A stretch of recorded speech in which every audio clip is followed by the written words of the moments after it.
Hi there everybody, on today's video I have this Volvo XC60. This is a 2011 and I'm gonna be changing the air filter. Now this is a fairly straightforward one. So if you get the bonnet open, the air filter is under this cover here.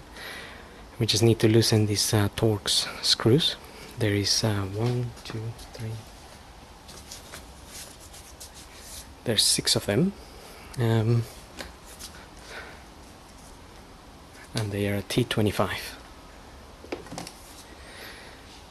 So once you lose them, pick the cover up, remove the filter, get your new filter. I'm waiting for mine. Get it in there.